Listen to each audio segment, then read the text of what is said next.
Today on Power ng Pinoy, we bring you the Fly Pinay from 99.7 Now. Ariana Grande by request, It's the Way on 99.7 Now. Radio personality Freska. She'll share with us on how she got her start in the radio industry, as well as her battle with cancer. This and more with today's host, Anthony Rivero.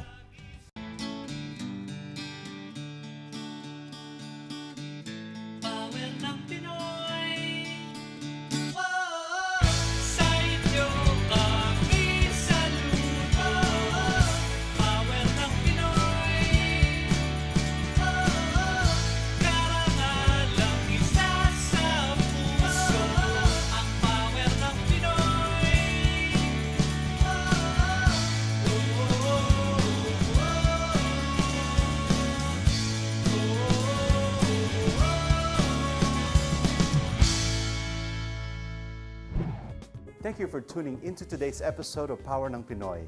We'll introduce to you an inspiring individual who never gave up. Frances Guiarte, or others may know her as Freska, a radio personality from 99.7 Now in the Bay Area. Freska has almost spent 20 years in the broadcasting and entertainment field and is very involved in our Filipino community, hosting various events. We'll learn how Freska got her start in the industry and one of the most challenging moments in her life.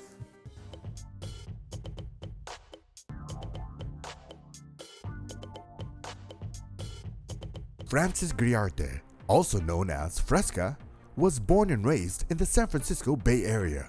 I was actually born in San Francisco and raised right outside in Daly City, so I was pretty much born and raised in the Bay Area.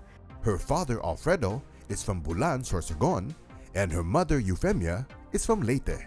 My father's an engineer. He actually went to school at Adamson University. He was also in the Philippine Navy. My mother went to school at Santo Tomas, and she also taught there. She taught Spanish there, so we actually speak Tagalog, English, and Spanish in the home. Well, I have one sister, her name is Gia. She's actually a venture capitalist out here in San Francisco. Her father migrated first to the United States in 1970, and her mother, along with her sister Gigi, followed in 1972. I know that there was a wave of professionals coming from the Philippines, and I know that they just wanted to come out here, and what they would tell me is we wanted to give you, a better life. We wanted to give you more opportunities, and we may have been able to do that more than we would have been able to in the Philippines. So they came out here, yeah. Tagalog was the first language I learned at home. So, we spoke English and Tagalog. I only spoke Tagalog mostly to my lola and lolo, because they live with us. I played piano.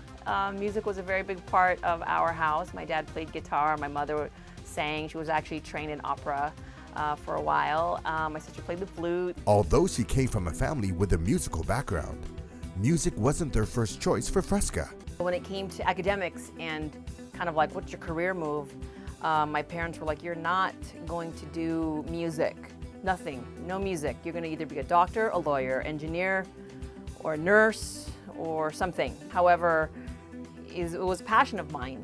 I even was so unsure of my professional career and getting a lot of pressure from my parents that I was this close to joining the Air Force. How did Freska get started in the radio industry?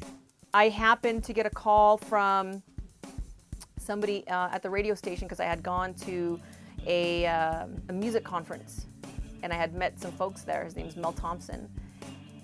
And he said, well, we have a position here in our research department. I know it's not really what you want to do. You probably want to be on air or doing production, but it's your way in the door. And I was like, I don't know if I want to do that. Because it was basically telemarketing. But, obviously that's the route that I went, and it was history from there. Hey guys, Imagine Dragons coming up. Also Capital Cities, but this is going to Kim in Vallejo, and also had a Freddie. So I was interning in like every department possible at the radio station. It was Wild 107 here in San Francisco. And, once I got the bug of, we call it the bug, of, wanting to get on the air, I said, let me just intern and see what happens, in the programming side. And Doug Lee was doing the Turn Off the Lights show. It's a slow jam show. It's on from 10 at night to 2 in the morning. And my parents knew that I was doing that. and he just happened to ask me, hey, do you want to do the dedication? So I became his dedication girl on some nights of the week, and that was the first time I was actually on the air. So thank you, Doug Lee. Freska first started her career with Wild 107 in San Francisco and eventually got her break in Hawaii. I was lucky enough to, get my break out in Hawaii. I started off as just a sidekick on the night show with Lanai, and then I moved up my way into the overnight shift, and then weekends with my other partner on the radio named Sam the Man, who still is doing radio in Hawaii, doing mornings. And then we did the night show. I was also the mix show coordinator there because I actually was also a DJ, so I mixed in the clubs. Then I came back to Wild, but they had changed frequencies. They became Wild 94.9, and I was there for quite a while, probably a good 6 years. And then I did morning radio in Sacramento for a little bit, and that was at KSFM 102.5. And then after that, I came back with Wild 94.9 for about another 2-3 years. Then I took a little hiatus, and then I had kids too. And then came back, and now I'm part of the 99.7 Now family, and I've been here for about 4 years. I really loved it. I couldn't, I guess that part of entertainment, you just get the bug, and it's just kind of been a part of my life for the last 20 years.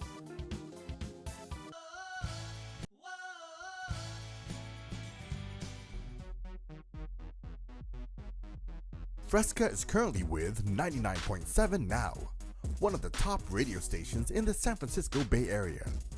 What were some of Freska's challenges being in the radio industry? It's a pretty male-dominated industry, so you're always, a woman I think is just always kind of tested a little bit more with her skills. The challenges that I did feel were, it was just being a woman in this business. Being Filipino was never an issue. But I was actually a DJ first. DJ as in, I was mixer, turntables, and all that stuff. And, guys would always test me on, asking me my knowledge about equipment and all that stuff. And, I'm like, yeah, and I'd always surprise them. They're like, oh, I didn't know you really knew what you're talking about. So how did Freska become the Fly Pinay? I felt that I had a responsibility to the Filipino community to really represent well, because there weren't there weren't very many women in the industry, and two, there weren't very many Filipinos in the industry. When I was on Wild 94.9, my nickname was the Fly Pinay. So it was a way to let the other Filipinos know that they had one of their own on the radio station, and at the same time educate people on, like, what's a Pinay? It means Filipina. Was I ashamed to be Pinay? No way. I was happy that I got the nickname the Fly Pinay, and actually a Filipino group called Interlude from San Jose gave me that nickname. It was just, oh, Freska the Fly Pinay, and it just stuck. So that was just one thing that I would use all the time. Hey, it's Freska the Fly Pinay. Hey, give me a call. What's your request? And it educated Filipinos, or I should say educated, but it gave them a sense of pride that, hey, we have one of our own on the radio. But, and so, I guess in some ways I was educating the artists on what a Pinay was. So that's how I would do it. Some of the artists that would come into the studio wouldn't know what a Pinay was, and they would be reading off of a paper.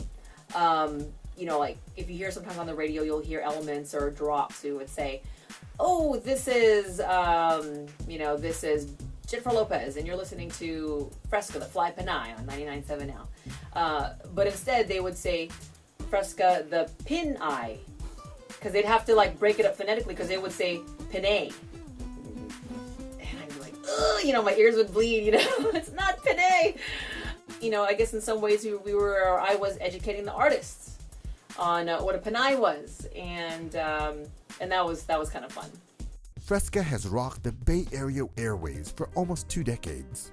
She has been described as being one of the most down-to-earth in the business. I love people. I love just being a part of people's lives in a very positive way, making them laugh.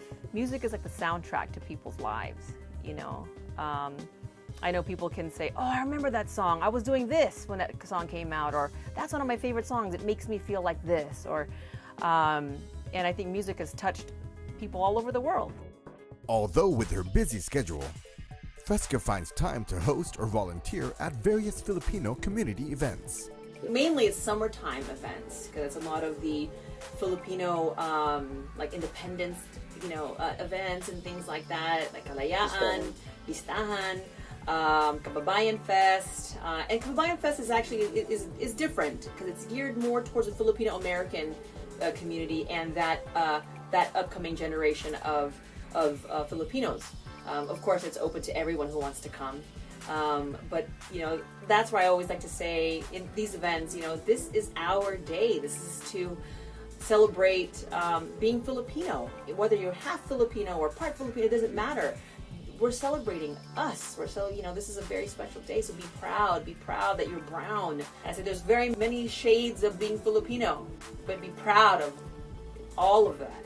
It's you. I am very proud. I'm very proud that I could speak the language. All the way around, I think you just have to have a very persistent attitude. One that just never gives up. You can't. You have to learn from everything you do, good and not so good that happens. You have to grab the positive things out of that, and then because that's really the only way you grow. You grow more through your hard times than you do when you're in your successful time, I think. But in this business, you definitely have to have a very thick skin. You can't please everybody. And just know that if you have a vision, you stay focused and you don't stop until you get there. And when you get there, you build another dream and just keep going, basically. After the break, Freska talks about her struggle battling with cancer while keeping your head up high when we return to Power ng Pinoy.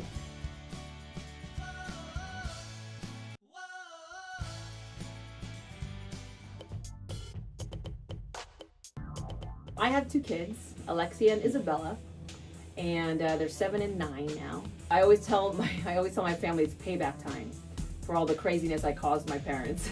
I'm a single parent, and I've worked probably almost 2 or 3 jobs all at one time. I've taken care of my mom. She has Alzheimer's disease. It's been 13 years now.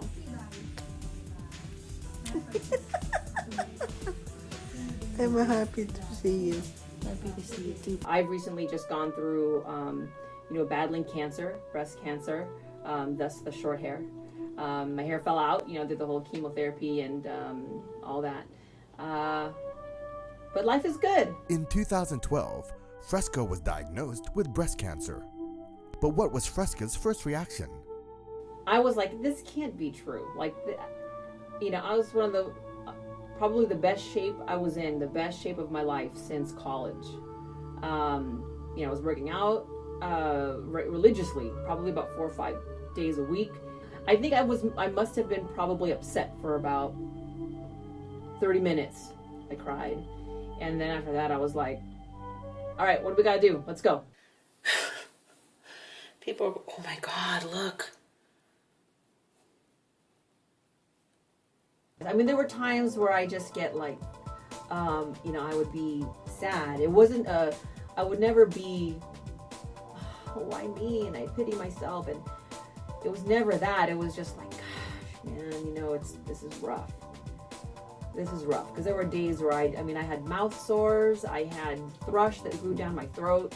I had, my fingernails turned black. My hair fell out. I was, nauseous. I couldn't eat. Chemo was once every 3 weeks. I had 4 infusions 3 weeks apart, and every time my body was well enough, I was able to eat. I was like, I'm gonna eat everything, just in time to have it all over again. Freska stayed positive during her chemotherapy sessions and even got her family involved. They knew it. They knew from the very start. I said, well, mommy has this thing. It's called cancer. They're like, what's that? And I'm like, well, it's just this thing. It makes you sick, and I have to take medicine that might make mommy's hair fall out. And they're like, oh, yeah, but we can get wigs and we can do whatever. Mommy can have, you know, short hair, curly hair, you know. And my younger one was very much open to everything. My older one, I think, had a little bit of a tougher time. And so I always wore a hat for her, you know. And it took me a while too to go out without a wig, because in this business and entertainment, it's a lot about, you know, what you look like, fashion. You know, my kids would come with me, and I tried to make it fun. Like they have no idea really what's going on, and but I wanted to involve them in some way so that when they hear the word cancer, they can say, "Oh man, my mom went through that, and it doesn't mean you're gonna die," you know. So I always tried to make it like I just had a cold. And they're like, "Okay, we're almost done, Mommy. You're doing a great job," you know. And then afterwards, "Okay, we're coming in. We love you. You did good." One day they'll realize really what was happening. But for now, you know, that's their experience with it. I'm gonna be going home soon. I gotta go to work tomorrow. So, yeah. Alright, just wanna let you guys know what's going on, and thanks so much for your love and support. She was inspired to publicly share with others to help promote awareness for early breast cancer detection.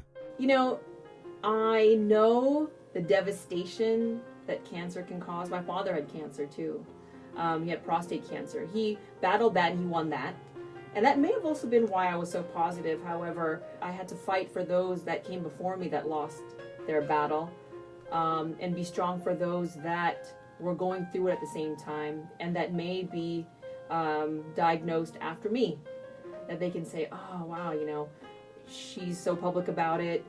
Let me follow her journey, and hopefully I could offer some kind of inspiration." You know, we've all seen what cancer can do. And I had come to a conclusion, and I spoke to God. It strengthened my faith a lot more. And I just said, you know, if this disease is going to take my life, then at least let me do my part and help raise awareness of early detection with breast cancer. Having women make sure that they do their monthly checkup and self-exams and things like that, because that's what saved my life. So I was on a mission. We're gonna do this, you know. We're gonna make sure that every woman knows. I am not afraid to die. But I do want to make sure that before I go, that I help as many people as I can.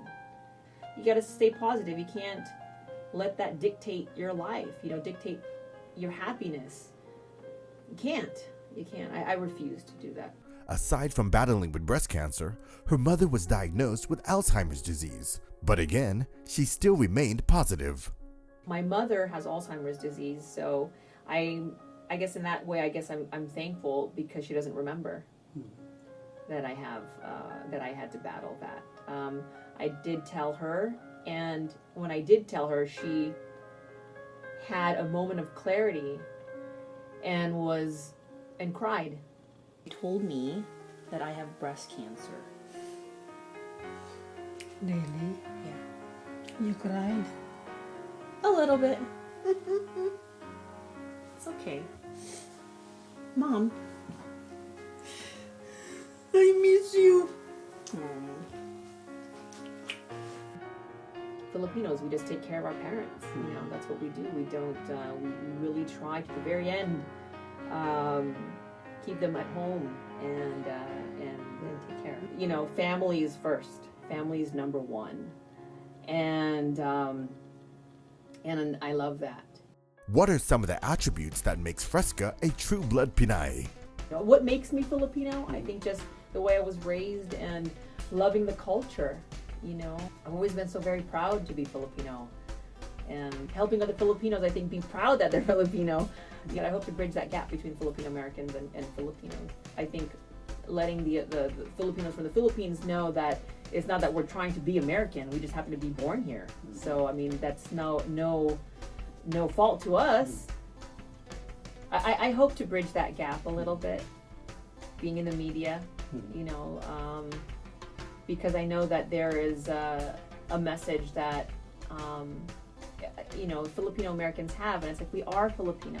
We're born here, so there are definitely different things that we experience because we're just around different things. Environmentally, it's just a different culture that we're raised in, but we're very much Filipino. Yan ang power ng Pinoy. We hope you enjoyed Freska's journey and inspiring story. Her bright and positive attitude can fight any battle. Thanks again for watching Power ng Pinoy. We hope to bring you the best to help bring out the best in you too. Join us again next week as we bring more stories from talented kababayans all around the globe. Meanwhile, come share your stories with us on Facebook. Tell us what inspires you or motivates you to reach for your own dreams. Because nothing is impossible as long as you plan ahead, pray hard, and work even harder. And if you do well, help others do well too. Dahil yan ang power ng Pinoy.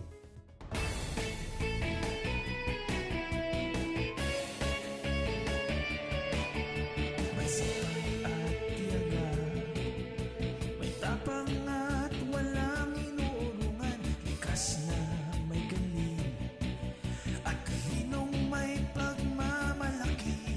Lakas na galing sa puso, puhunay pawis at dugo sa